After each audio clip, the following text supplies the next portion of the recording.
Hello, this is Jeanette Weurman. Welcome to this Zoom version of our usual monthly plenary. Thank you very much for inviting me.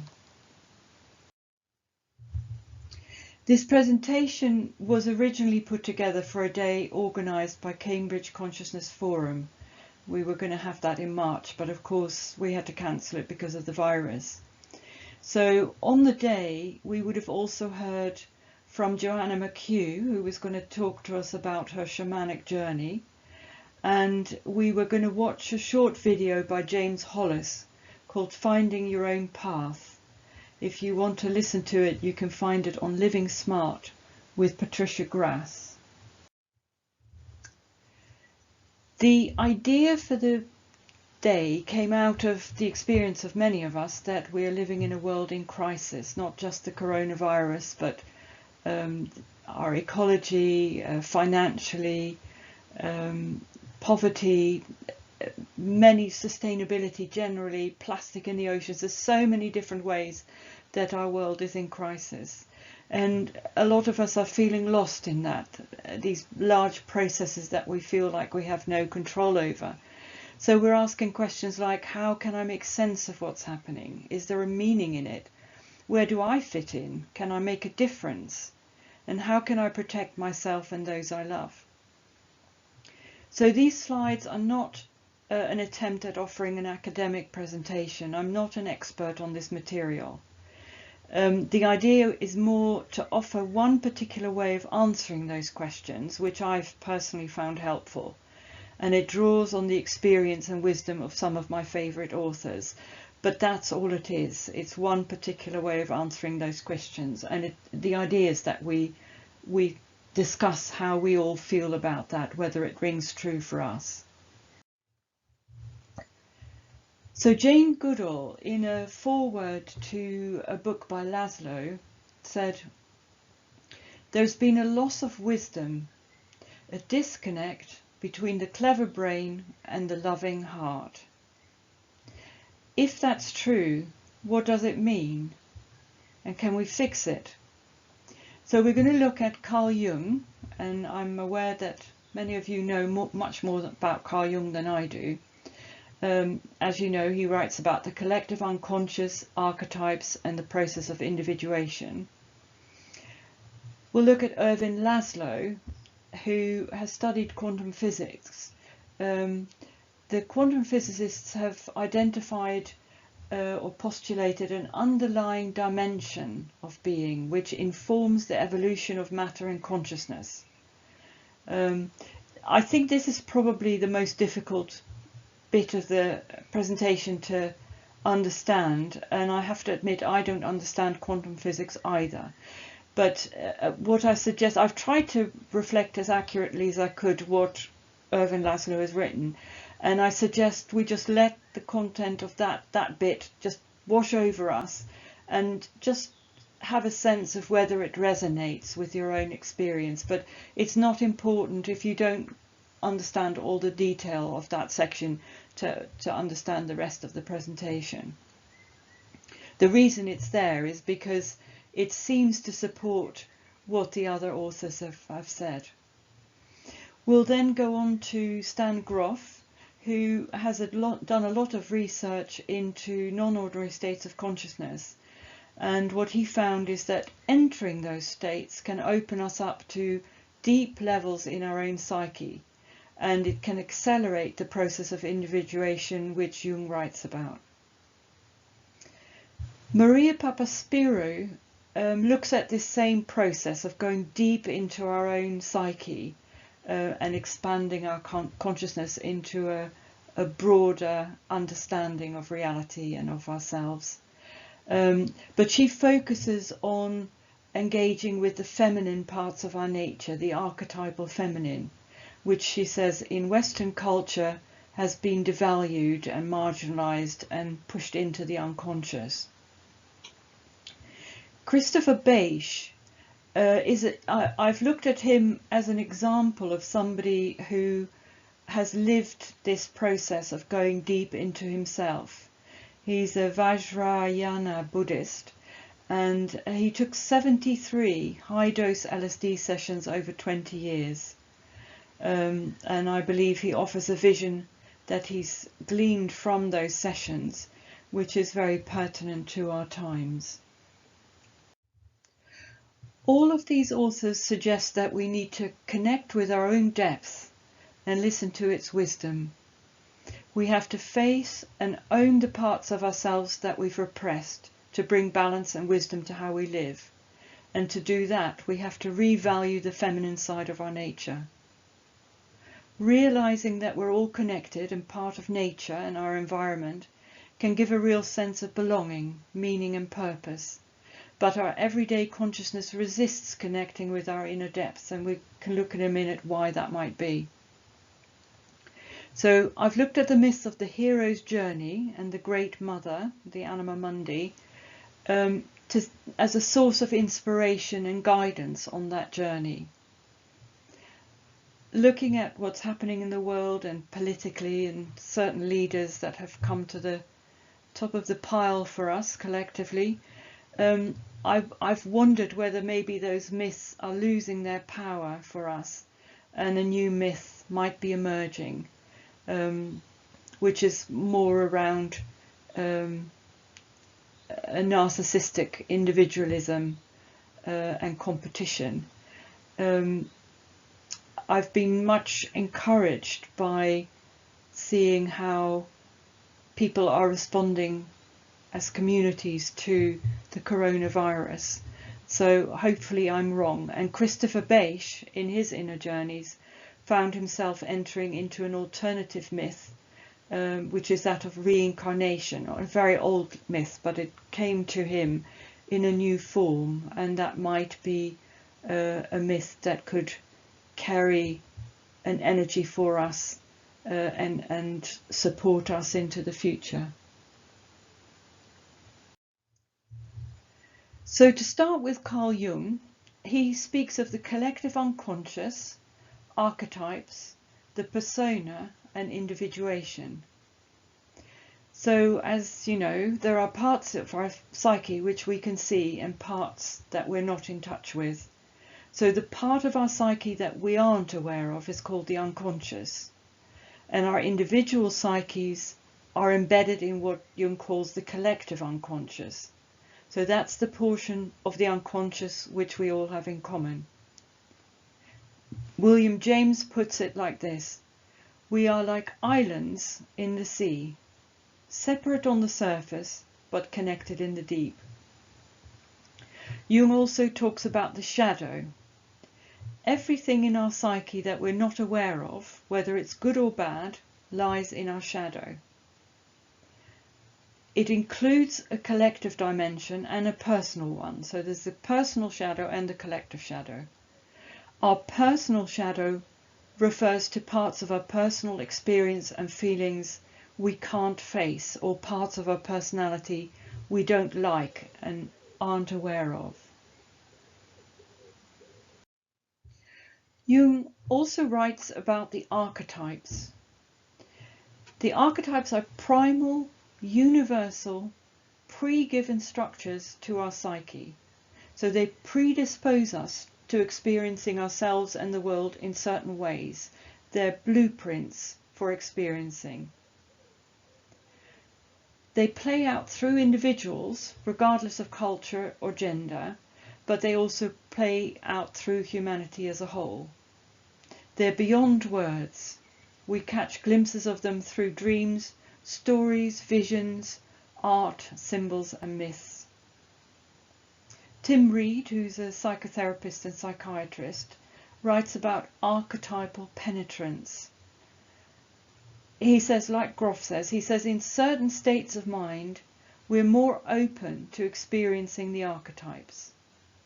And these experiences can be very intense. They have an awesome, numinous quality.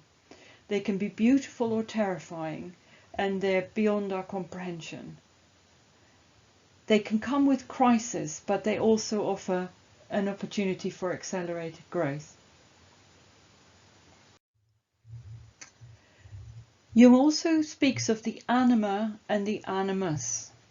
So these are two key archetypes which relate to the masculine and feminine principles in our nature.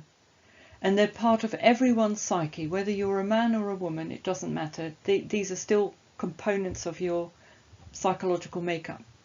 So the animus is the masculine principle and the anima is the feminine principle. And which gender we associate with these qualities is to an extent culturally given. But the principles themselves are inherent in the way we understand ourselves and the world around us. They're two halves of another archetype called the androgyne, which is the whole within us, and it contains both the anima and the animus. Marion Woodman tries to give a summary of the meaning of both the feminine and the masculine. She says, the true feminine is the receptacle of love. The true masculine is the spirit that goes into the eternal unknown in search of meaning. The great container, the self, is paradoxically both male and female and contains both. Two other concepts that Jung talks about, and these are to some degree in a tension with relation to each other, are individuation and the persona. Individuation is a natural process by which we come to know ourselves and others in more depth, and we find our own unique path in life. So we come to see things that we didn't see before, and things we don't like about ourselves, as well as hidden positive qualities or talents we didn't know we had. We integrate parts of our shadow into our conscious awareness, and that involves an adjustment to our sense of who we are and to our understanding of reality. The persona is the person we present to the world, our mask, if you like. So we try to be the kind of person other people like, and that society rewards with good jobs, a nice home and so on. We conform. And that gets in the way of us becoming more deeply aware of who we really are. The pictures, in case you're wondering, so the guy or the person wandering into this colourful field is representing somebody going out into the unknown, the depth of his or her self. And the insert is a picture of a young woman who's presenting herself as pretty and coquettish as she thinks the photographer will like. So, is there any scientific evidence for the collective unconscious? One approach to answering that question is to look at the world we live in, because we evolved out of that world. So to understand the nature of the world we live in gives us some clues to our own nature. And there are two approaches to that. One is to see the world as a collection of separate parts, separate bits of matter, which are moving according to mechanistic laws. And the other way is to see it as a whole system where all things are connected in ways that go beyond the previously known bounds of space and time. The modern worldview, which is based on Isaac Newton's laws of classical mechanics, and which is the everyday working model that we use as we go about our business, suggests that the world is like a beautiful clockwork. And that works really well on the everyday level of perception, but it's kind of somehow led to us seeing nature as something external to us. We're not a part of nature, and so we treat nature as something that is to be exploited, which is partly what has led us to the kind of crisis that we are in now. So the new science of quantum physics seems to confirm our connectedness. And again, don't worry if you don't completely understand all the detail of this section. I don't understand quantum physics either. Just let it wash over you and see if it resonates in any way. So quantum physicists describe a reality that resonates with Jung's collective unconscious. They say space, which they call the quantum vacuum, is not empty and passive. We tend to think of space as empty, space is nothing, but that's not how they see it. They say space is filled with forces, waves and vibrations, and space itself vibrates. And what we call matter, the things we see, including human beings, are in fact clusters of vibrations of space. And what we see as matter is merely how vibrations appear to us. And these vibrations, they say, are not random. They are coherent, informed by deep dimension of cosmos beyond time and space. So there's a dimension beyond time and space that informs these vibrations and these clusters of vibrations as they emerge into the universe. David Bohm, who was a physicist in the previous century, said everything is part of one undivided dynamic whole, which is in a state of constant process or becoming.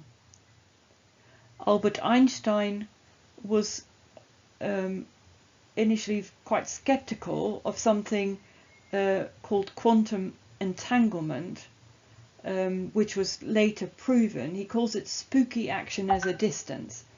So what that says is that two connected particles, even if they're moved miles apart, remain connected in such a way that if something is done to one particle, it will affect the other one. So if one is made to turn clockwise, the other one will start to turn anti-clockwise. And that can't be explained through the mechanical physics, the laws that developed. And it supports the idea of this this reality outside of time and space. These two half moons in the picture, the sort of yellow-greeny half moons, that's the first photograph that was ever taken of spooky action at a distance. So what many of these quantum physicists say is that consciousness is the ground of all existence. Consciousness is the ground of all existence. So Max Planck, a physicist, says intelligence is the matrix of all matter. And James Jeans, who was an astrophysicist, says the world is more like a big thought than a big rock. Erwin Schrödinger says the overall number of minds is just one. In truth, there is only one mind. Consciousness does not exist in the plural. That's a stunning statement. So that means that my mind and your mind is actually one mind. There's only one mind. The world is seen as intelligent, informed vibration, and that resonates with the wisdom of the great spiritual traditions. Bede Griffiths, who was a Benedictine monk and a Hindu sage and a mystic, again of the last century, speaks of the pure light of intuition in which the soul knows itself in its eternal ground, the source of its being. The soul discovers that it is itself but the reflection of a light which shines forever, a light which is ever the same, pure, transparent, penetrating the whole creation, remaining ever in itself, tranquil and unchanged. Ervin Laszlo pulls all of this together. He says we really need to change how we see the world. We have to move away from the materialist view to that presented by this new quantum physics. Laszlo calls the vibrating universal subquantum field that they describe the Akashic field, and it's also been referred to as the grand universal field, the 0 point field, the universal quantum field, and the implicate order. So this fundamental energy and information carrying field is said to inform all physical and non-physical forms. They conclude mind is fundamental. It can't be derived from matter or be reduced to anything more basic than itself. I mean, typically we've tended to think of consciousness as evolving from matter as matter becomes more and more complex and more sophisticated forms of life emerge. But what Laszlo said and what the quantum physicists say is mind is fundamental. It can't be derived from matter. So if consciousness doesn't depend on matter, what does that say about our brain? When we think, we tend to, if I think, it sort of feels like that emerges somewhere between my ears. But what these people say is actually no, the brain doesn't produce consciousness, it only manifests or displays consciousness. So it's a bit like a television. When we watch a program on the TV, we don't think that the program is being produced in the television. We know that somehow the TV, we can set the TV to draw out particular radio waves that make the program we want to watch manifest on the screen. And our brain is a bit like that. And they also say, so what that means is consciousness can be present without a functioning brain. And they also say we can be aware of far more than we usually think we can. And it explains phenomena like near-death experiences, out-of-body experiences, and transcendental awareness. Now, you probably know what those are, but near-death experiences are accounts of people who have nearly died, or they were thought to have died, and they describe somehow their consciousness leaves their body, and they might go down a tunnel. They might move towards a light and maybe meet a being of light, maybe relatives who died before them. And at some point they come to a boundary.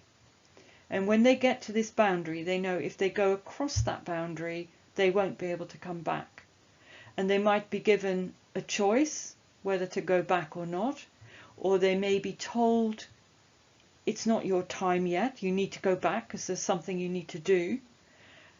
Or they might bargain, they might say, look, I can't die yet because I have a young child. I'm not ready to die. And sometimes they're allowed to come back. And then they find themselves back in their body and have to start the process of healing. Out-of-body experiences can be part of near-death experiences, but they can also exist or happen apart from near-death experiences. So this is where people describe things like astral travel. They leave their body, they can look down on their body, they can move long distances and view people that are miles away or scenery. So that's an out-of-body experience.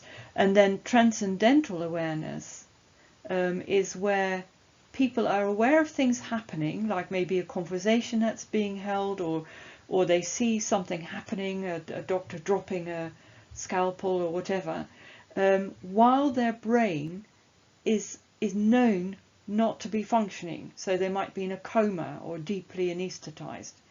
And the importance of these kinds of experiences, which are well documented, is that it shows that people can be conscious of things in a verifiable way without their brain being active.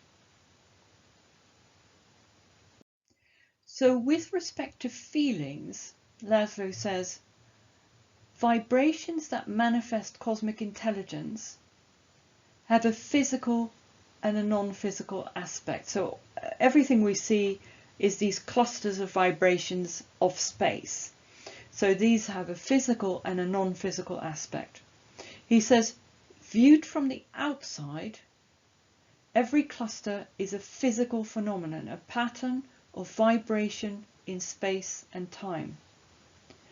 But viewed from the inside, from the perspective of the cluster, so my perspective of your perspective as we each look at it, it is a perception, an awareness, a feeling of the world in and by that cluster.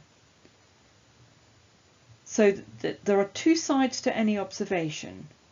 If I'm a collection of vibrational clusters, when I look at the world around me, or somebody looks at me, or I look at my hand, this will reveal the matter-like aspect of the universe. At the same time, I experience myself from the inside as being conscious, aware of myself and the world around me through my senses and feelings. And that reveals the mind-like aspect of the universe. So everything has these two sides, the matter-like and the mind-like aspect. And looked at the universe one way, it is a system of informed energy. And looked at the other way, it is a cosmic mind. So this internal subjective aspect, Laszlo calls the consciousness aspect. And that it's fundamental to the universe and present in all clusters, from quanta, which are really tiny bits, to galaxies. And another thing they say, which is different from what we tend to think, it didn't emerge over time. It has always been there. So it doesn't evolve out of matter. It's prior to matter. It's always been there. But how much of consciousness manifests depends on the level of evolution of the cluster. So although it's present in everything, it's more manifest in a human than in a snail.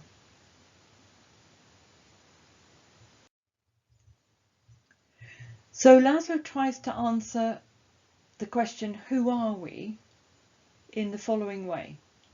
He says, we are conscious beings in an intelligence-infused universe, an infinite consciousness associated with a finite body. So our body is a cluster of vibrations in that field, and that part of us is mortal, but our consciousness manifests the infinite intelligence of the cosmos, and of course that part is immortal. And after our body dies, our consciousness can reassociate with other physical vibration clusters. So that's the process of reincarnation. We go through a series of bodies as we reincarnate in subsequent lifetimes. So through us, the beyond space-time intelligence of the cosmos enters the space-time domain of the universe. And then the question of why we're here, he says, you just need to look at the direction of evolution and see where it's going to answer that question. So any vibratory cluster that manifests consciousness is not random. Vibratory clusters are not the product of chance. Einstein said, a spirit is manifest in the laws of the universe. So evolution of systems shows a tendency towards greater coherence and increasing complexity. It relies more on cooperation than on competition. And consciousness moves towards increasing awareness of oneness, awakening, and greater freedom of expression. So that's the direction that evolution is going in. And he says this evolutionary movement itself towards greater coherence and increasing complexity, towards cooperation and towards awareness of oneness, awakening, and greater freedom of expression, that is the purpose of existence. We are informed clusters of vibration in space and time, interacting and co-evolving with other clusters locally, here and now, and non-locally throughout the universe. So again, if all of that isn't completely clear, don't worry about it. It doesn't matter. Just park it to one side and we'll continue with the presentation. So Stan Grof talks about holotropic states of consciousness. Holotropic is a word he made up. Holos in Greek is whole, and tropein means movement towards wholeness. So the word means states of consciousness which are moving us towards wholeness. So Laszlo's view of evolution as a process of awakening to awareness of hidden aspects of our nature at ever higher levels of integration seems to fit with Jung's idea of individuation. And that's a natural process. But Stan Grof said that by entering non-ordinary states of consciousness, we can support that process, we can help it along.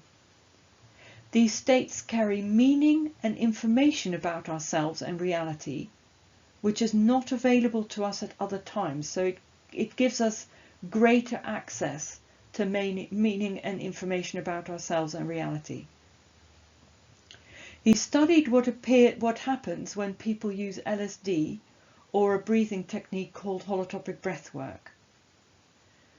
And you don't have to use those particular techniques. People have similar experiences when they dream or meditate or chant or use active imagination or during trance states and so on.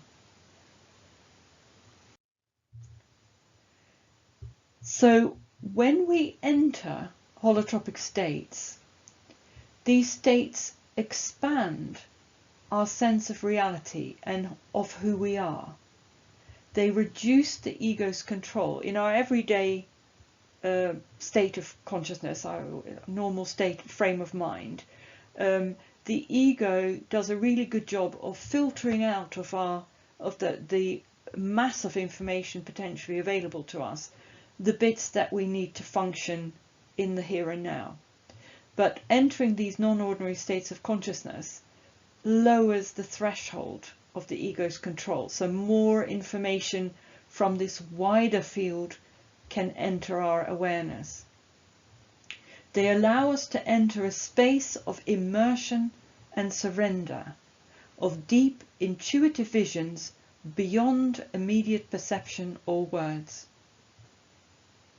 So we learn through symbols, images and feelings arising from a deep creative source, because a lot of this stuff, you can't put it into words, you can't comprehend it rationally, you have to intuit and relate to it in a much more diffuse way. As these states dissolve our normal sense of boundary around our body and ego, we can have experiences that fall outside of three-dimensional space or linear time, and that allow for direct experience of elements of the collective unconscious.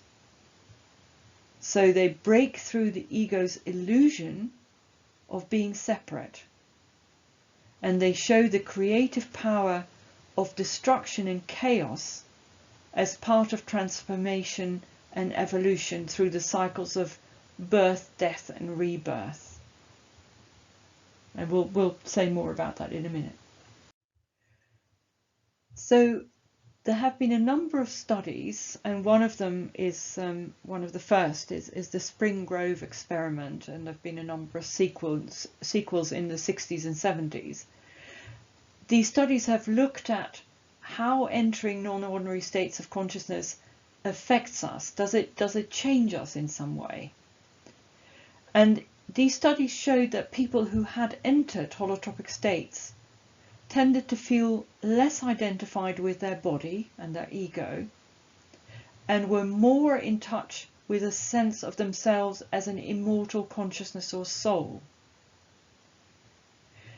They felt less existential distress. They were less afraid of death.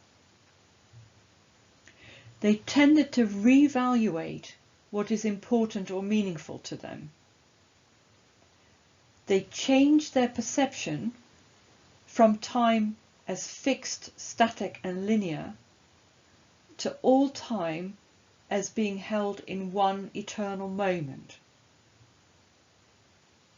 And their spirituality might move to something a bit more like the spirituality of mystics. The experience of such states helped these individuals to restore a sense of the sacred in nature for them, the deep connection between humanity, nature and spirit. It helped them to see how everything is reflected in everything else. And they often spoke of an experience of love as being the greatest power in nature. It also helped them to see chaos as a stage in the process through birth, death and rebirth, a process that is positive and meaningful. Two of the things that can get in the way of us being open to entering these deep states of awareness are trauma and our culture. So Stan did a lot of work with trauma, and he said that trauma in our shadow, repressed trauma, can get in the way of us seeing ourselves more clearly. And that can be personal trauma, but it can also be trauma from unresolved events in our collective history, because that stays active in the collective unconscious. So to allow ourselves to become aware of trauma, we have to feel the pain and rage that come with that, and any other feelings that come with that. And that is hard, and we resist to doing that because it's painful and very frightening. And we can project our feelings out onto individuals or groups that remind us of that trauma, and that can trigger reactions of fear and aggression. So individually and collectively, we need to heal these deep wounds, and we have to face the feelings that come with them. And Grof found that experience in non-ordinary states of consciousness helps us with support to fully connect with these hidden levels of trauma and to heal them.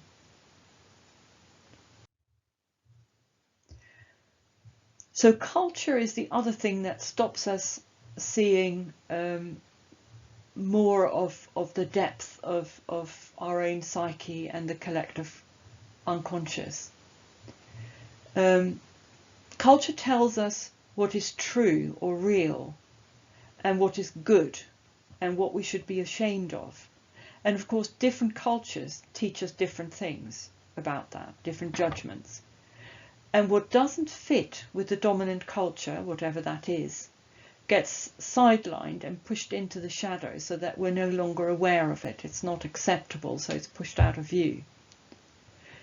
Our ego-driven Western culture has tended to push out of view feminine qualities, and it values qualities we associate with the masculine principle.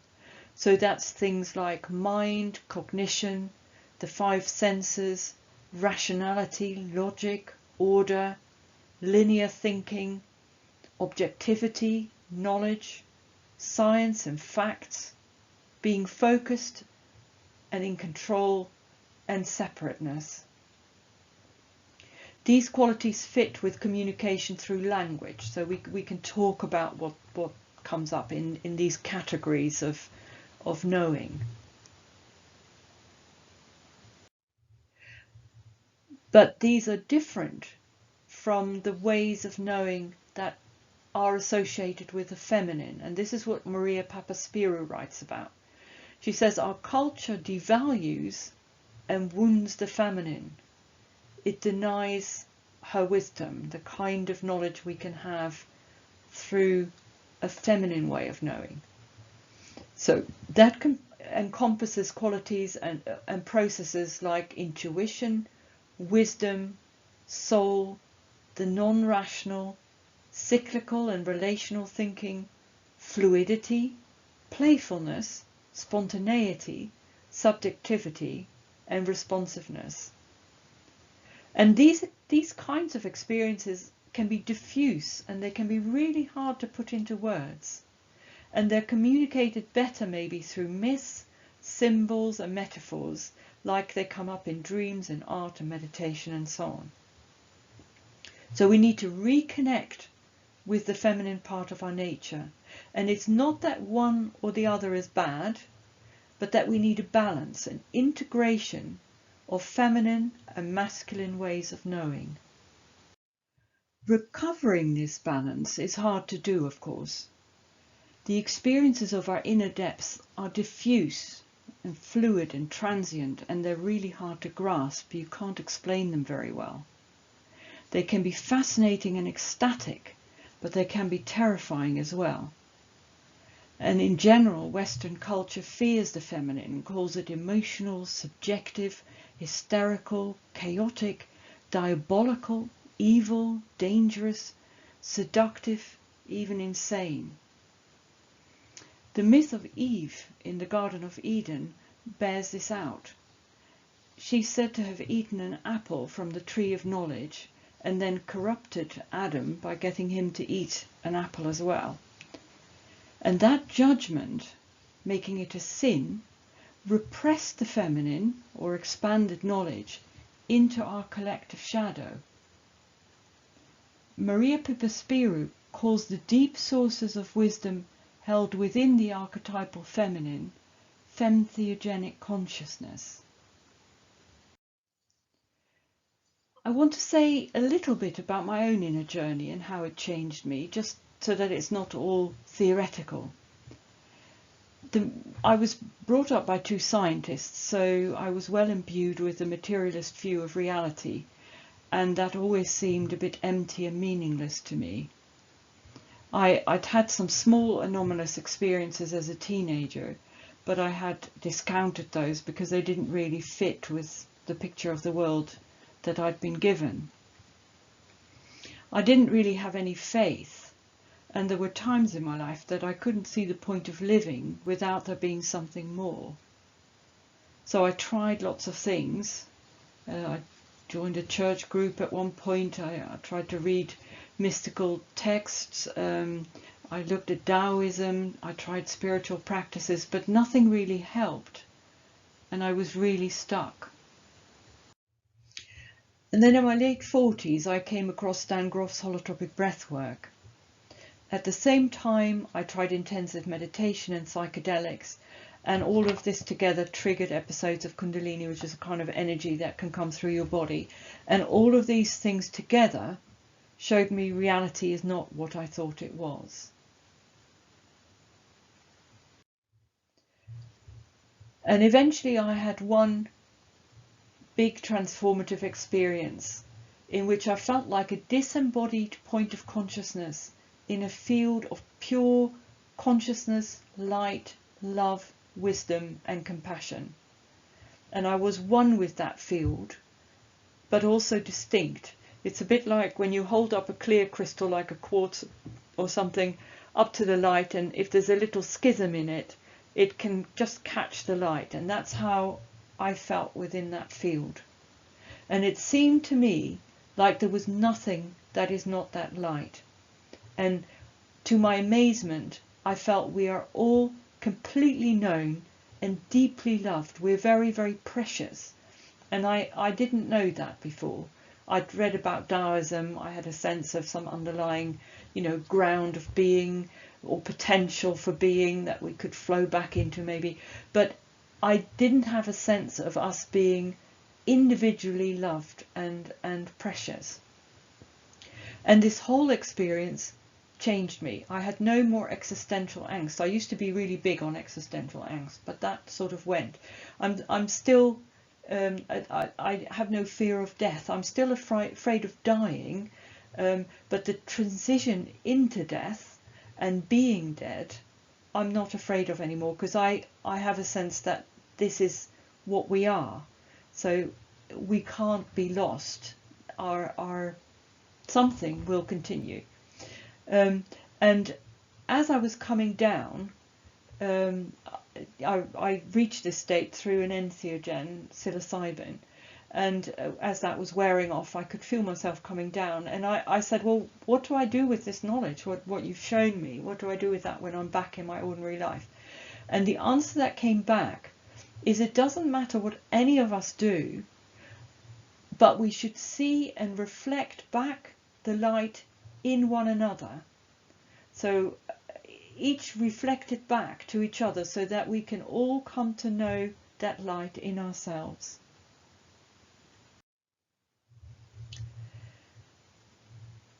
So some of these kinds of experiences can be ecstatic, like that one was, but and some of them can be terrifying. And our culture neglects this kind of intuitive, fluid, non-linear knowledge, as we've said, and the ego can feel quite overwhelmed by these processes, and it can feel like an actual death to our conscious rational mind or ego, and so we avoid that. And we prefer to think of reality as concrete, to hold on to a sense of permanence, of safety and control. Kali is a Hindu goddess, the devourer and transformer, and she's an archetypal feminine symbol of the need for destruction and chaos for new possibilities in life to be created. So something has to die before something new can come up. And that process is impersonal. It's not concerned with the ego's wish to survive or the individual's wish to continue in a particular way. It's quite impersonal, and it can feel very terrifying. And that's our challenge, whether we can tolerate such experiences, whether we can accept them as real and meaningful, even though we can't understand them through reason.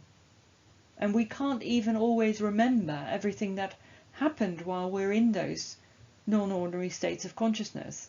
It's a bit like waking up from a dream, and very quickly it starts to fade. And part of the experience will flow back into the unconscious. But we have to trust that traces of it will remain to expand our sense of who we are. I tend to think of it as the sea coming onto the shore, waves coming onto the sand, and they reorganize the sand a bit and then flow back, and the sand remains, it's wet, but the water goes back to the sea. And in the same way, we're changed by these experiences. And we can't, in fact, hold on to them, because our ego, once the boundaries come back up at the end of these experiences, which dissolved our boundaries, the boundaries come back. And our ego is much too small to contain the experiences that lie in this wider field, the collective unconscious, or wherever you go to, the archetypes. We can't contain those, so we have to let it flow back to where it came from. Christopher Bache is someone who has lived this process of going very deeply into his own psyche and into the realms that you gain access to by doing that. He's a professor, he's somebody who's well recognized in the everyday world as well. So he's a professor in the Department of Philosophy and Religious Studies at Youngstown State University. a fellow at the Institute of Noetic Sciences, adjunct faculty at the California Institute of Integral Studies, and on the advisory board for Grof Transpersonal Training and the Grof Foundation. So starting in 1979, and he did this whole process over 20 years alongside this high-level work that he was doing, Chris went through 73 high-dose LSD sessions over a period of 20 years, taking him through a deep exploration of his own mind and that of the universe. So he says about this process, visionary encounters in these states are participatory. Learning is experiential through expanding consciousness into the new awareness. Our being evokes the portion of the universe we experience, so we draw the experiences we need to us. The more we have let go of our conditioning, the cultural conditioning and the way our ego is shaped and the trauma that restricts what we can access, the more we have let go of our conditioning, the more open-ended and far-reaching our experiences are. Both the process of his journey and the content of his experiences, as he's brought it back, seems to support much of what the other authors say. Chris found that confronting the shadow and an ongoing cycle of death and rebirth were one of the central dynamics helping him gain greater insight, so he could go deeper and deeper through these cycles of death and rebirth. He went through enormous pain and suffering, and he said those are parts of the purification process, and what made it worth going through was the insights and the experiences, the ecstatic experiences he got afterwards. But you have to go through this pain and suffering. And our ego, the reason for that is that our egoic self cannot contain these more expanded states of consciousness and the higher states of energy that come with that. And apart from ego death, he said there were further deaths at deeper levels. He talks about platforms of experience, different states of consciousness and levels of reality and dimensions of experience. And he uses the same ones that Ken Wilber and Stan Grof have used, called the psychic, subtle and causative levels of reality or dimensions of existence. And for Grof and here Bach, they use these words to refer to states of consciousness without linking them to any particular model of spiritual development like Ken Wilber does. So the psychic level refers to consciousness which has expanded beyond physical reality into non-physical or spiritual reality, but the experiences we have in that level are still constrained by the conditioning of space-time. So we experience ourselves as separate, and we encounter beings that are separate from us. A further level is the subtle level, which is an experience of larger realities and more fundamental structures that our individual lives are part of. So this refers to experiences of the collective unconscious, archetypal forces which create space-time, and the larger souls of our reincarnating self. And then there's the causal level, which is an experience of the universe as one single entity. So oneness, ontological transparency, and all-encompassing wholeness. So again, you can't retain all of the experience in a session, but he says seeing something of what we are becoming helps to realize that destiny. He said, you know, he's not now a enlightened being, you know, a fully realized master or whatever. You know, he's still an ordinary man, but it helped him to see something of what all of us are becoming, to direct his development in the here and now into that direction.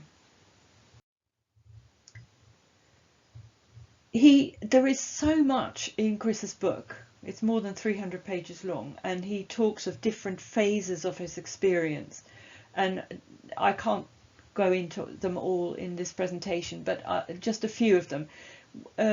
One is where individually he was turned inside out. He had to confront his personal material, and that led to the collapse, as he put it, of his physical identity in ego death. So he experienced a kind of death, and that then gave him access to subsequent levels. He went through a period of time of experiencing what he called the ocean of suffering, and that's a domain of collective violence and anguish.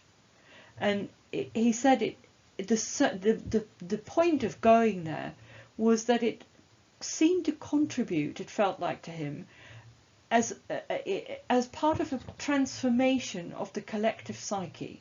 So there was some kind of healing of the collective that came from his personal experience of the suffering held in that collective domain. Then there was the phase of causal oneness, which this causal oneness had a quality of being already present and being all at once. The concept of death in that level of awareness becomes meaningless, because there never has been any separate parts to life. Everything is one. So what is experienced as a part cannot die, because it's part of this whole that's forever. So death is seen as a transition to a higher order of being with the capacity to experience more. There was a point where he realized what the mystics write about in Hinduism, that Atman, which is the individual self, the higher self, is Brahman, the infinite expanse from which all existence arises. But then he goes on to say he experienced the birth of the diamond soul. And he explains it as this. He says, I exploded in a burst of light. I was an individual beyond any frame of reference I had previously known. I was a defined speck of infinitely dense, infinitely transparent diamond light. Atman is Brahman, but something special happens to this Atman essence inside the physical universe beyond just waking up to itself. Something new is being forged. Our essential nature is actualized into a higher expression. So he's saying something new is coming out of this state of recognizing Atman as Brahman, but then within the physical universe, this diamond soul is being born, this new quality of human being. So Chris Bache talks of encountering the archetypes, and because this is a talk for the Jungian Circle, I thought I'd just pick out a little bit of what he says about the archetypes. He found himself in a realm of archetypal reality where his identity as a human being fell away. So he wasn't an individual human anymore. It was vast and beyond comprehension. And he had a sense of these archetypes as being a bridge between the physical universe and the source of existence. So ontologically, the archetypes are prior to the reality of space-time, and they inform that reality of space-time. He saw lots of patterns in the collective unconscious of humanity to do with collective memory, thought, learning, physiology. He says he didn't encounter the specific ones Jung writes about, like the father, mother, child, so on. He said that doesn't mean they don't exist and that Jung was wrong. It's just that he didn't encounter them. And he said he felt parallels with archetypes the way Plato and Jung understood them, but his archetypes were not static. In his experience, they were living, dynamic forces embodying higher orders of intentionality and power. And they were learning and evolving, but much more slowly than physical reality. So they were learning and evolving. And our species mind is in between two systems. It's open from below to our individual psyches, and it's open from above to these more inclusive fields of consciousness, these archetypes. And there's a feedback loop. So the patterns influence us, they inform how we can, these blueprints of experience, how we can experience and think. But it also, and this is how Chris saw it, they also receive and integrate our individual learning. So it's a give and take, and in a very small way, each one of us influences the archetypes, and the archetypes influence us, but they evolve much, much, much more slowly than we do. So Western society has been very target and ego driven, and that has alienated us from ourselves, from these depths and from this way of knowing, this femtheogenic way of knowing, and alienated us from others and from nature, and that's contributed to a global crisis. So these authors say we need to reconnect with our shadow and with the feminine in our nature to access the wisdom from our depths and restore the balance to how we live. And of course that isn't easy, as we've seen, and facing our individual and collective shadow is terrifying. So there are two universal myths which can inspire us to do that, and they can contain and guide us on our journey. And that's the myth of the hero's journey and that of the Great Mother, the Anima Mundi. So if you remember Marion Woodman, she says the true masculine is the spirit that goes into the eternal unknown in search of meaning. And that's the hero's journey. That gives us the hero's journey gives us a roadmap for the scary journey of individuation. The hero, which is us, our ego, hears a call.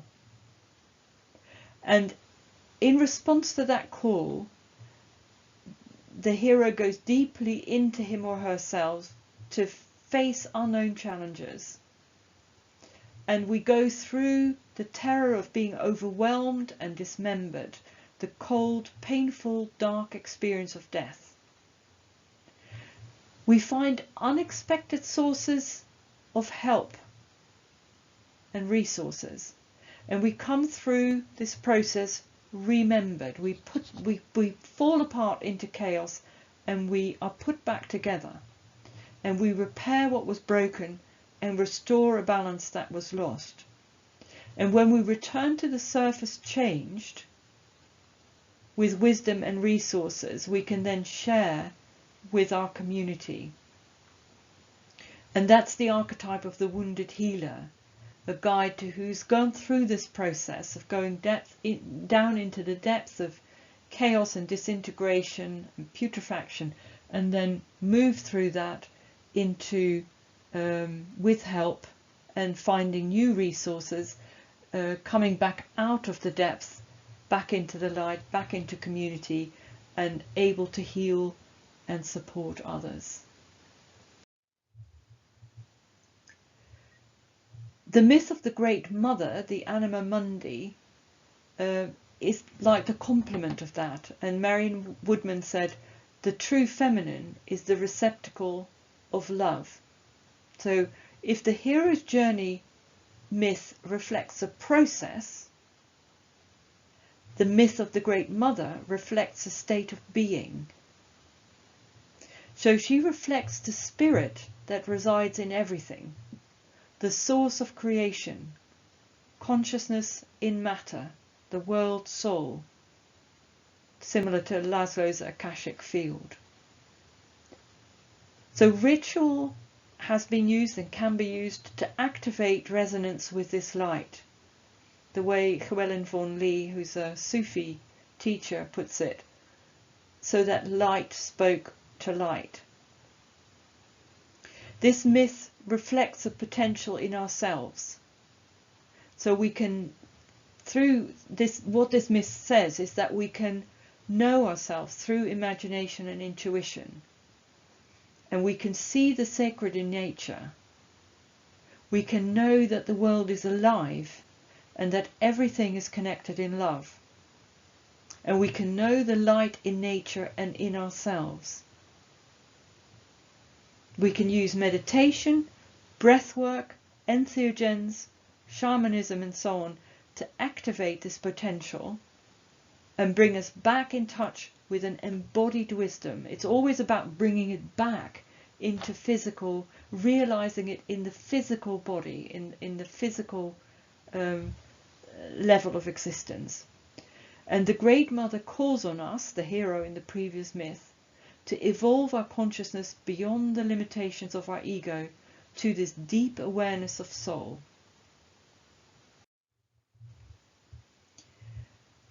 Now, James Hollis, who was a Jungian, suggests that how meaningful particular myths feel to us at any one time can change.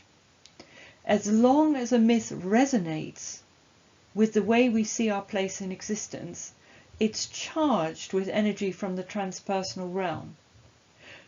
But people and cultures move on, and when they do, symbols and images lose that sense of numinosity, that sense of energy for us.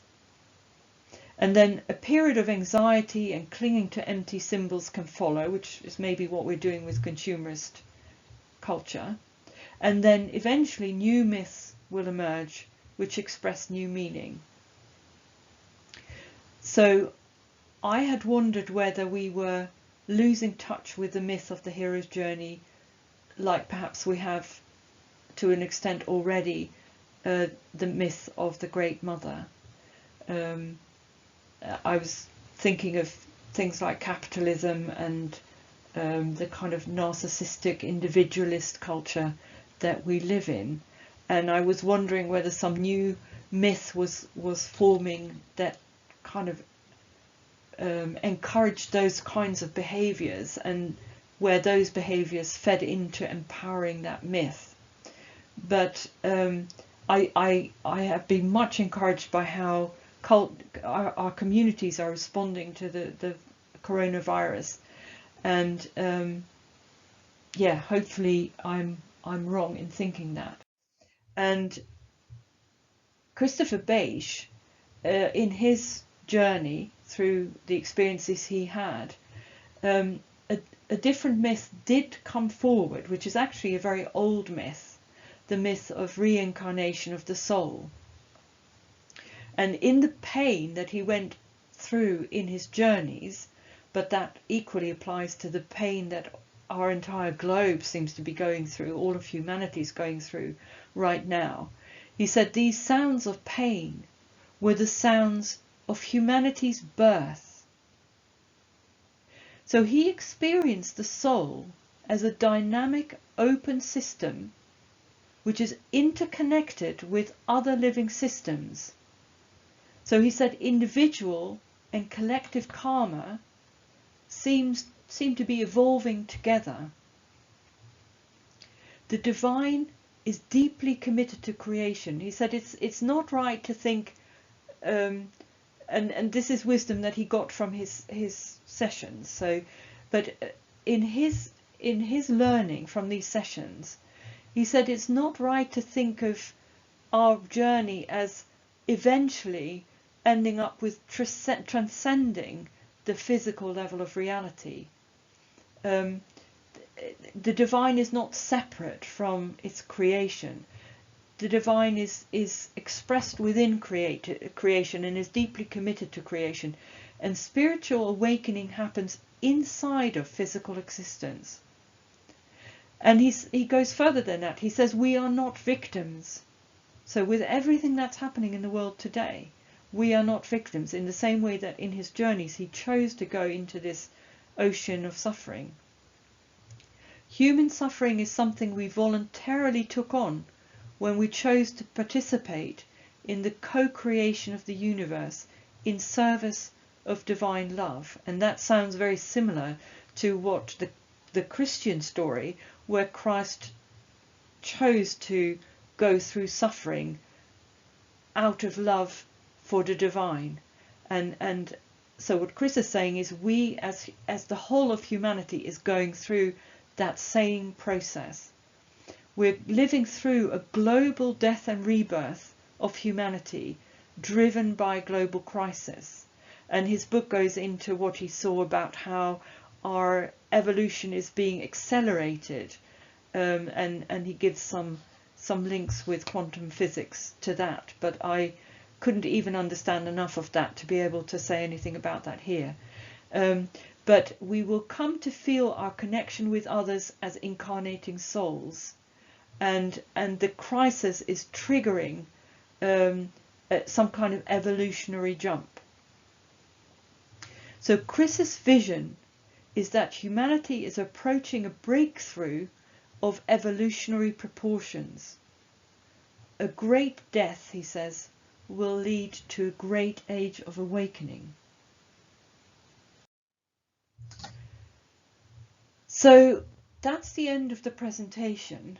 On the original day, in March, when we were going to have this, we were going to split into small groups for sharing and discussion, facilitated groups, which it's going to be more difficult to do through this Zoom format.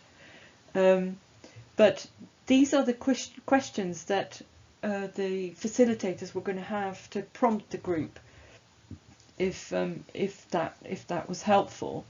And it may be that we can consider some of them in our discussion here today. Equally, if you want to use these questions with other people you know, perhaps with your family or in online groups, you're very welcome to use the presentation and to use these slides to prompt discussion with the people that you're meeting with. So hopefully we can now open this up to our group here. Does any of this resonate with your own experience and thinking?